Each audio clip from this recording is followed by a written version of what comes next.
Thomas, Terence and the Snow. Autumn was changing the leaves from green to brown. The fields were changing too, from yellow stubble to brown earth. As Thomas puffed along, he heard the chug, chug, chug of a tractor at work. One day, stopping for a signal, he saw the tractor close by. "Hello," said the tractor. "I'm Terence. I'm ploughing." "I'm Thomas. I'm pulling a train. What ugly wheels you've got." "They're not ugly. They're caterpillars," said Terence. "I can go anywhere. I don't need rails." "I don't want to go anywhere," said Thomas huffily. "I like my rails, thank you."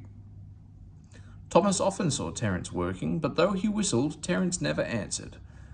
Winter came, and with it dark, heavy clouds full of snow. "I don't like it," said Thomas's driver. "A heavy fall is coming. I hope it doesn't stop us." "Poor," said Thomas, seeing the snow melt on the rails. "Soft stuff, nothing to it." And he puffed on, feeling cold but confident. They finished their journey safely, but the country was covered, and the rails were two dark lines standing out in the white snow.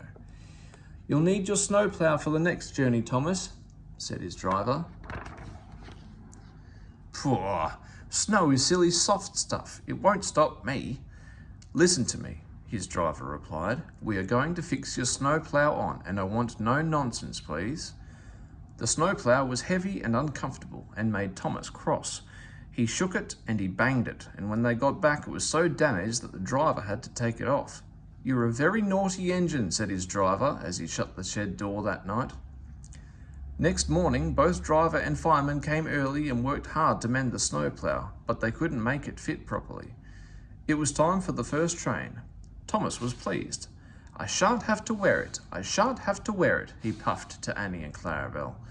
"I hope it's all right. I hope it's all right," they whispered anxiously to each other. The driver was anxious too. "It's not bad here," he said to the fireman, "but it's sure to be deep in the valley." It was snowing again when Thomas started, but the rails were not covered. Silly soft stuff, he puffed. "I didn't need that stupid old thing yesterday. I shan't today. Snow can't stop me." And he rushed into the tunnel, thinking how clever he was. At the other end, he saw a heap of snow fallen from the sides of the cutting. "Silly old snow," said Thomas, and charged it. "Cinders and ashes," said Thomas. "I'm stuck." And he was. "Back, Thomas, back," said his driver. Thomas tried, but his wheels spun and he couldn't move. More snow fell and piled up round him. The guard went back for help, while the driver, fireman and passengers tried to dig the snow away.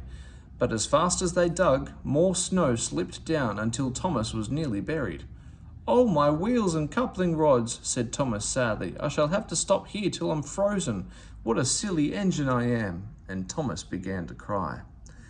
At last, a tooting in the distance told them a bus had come for the passengers. Then Terence chugged through the tunnel. He pulled the empty coaches away and came back for Thomas. Thomas' wheels were clear, but still spun helplessly when he tried to move. Terence tugged and slipped and tugged, and at last dragged Thomas into the tunnel. "Thank you, Terence. Your caterpillars are splendid," said Thomas gratefully. "I hope you'll be sensible now, Thomas," said his driver severely. "I'll try," said Thomas as he puffed home.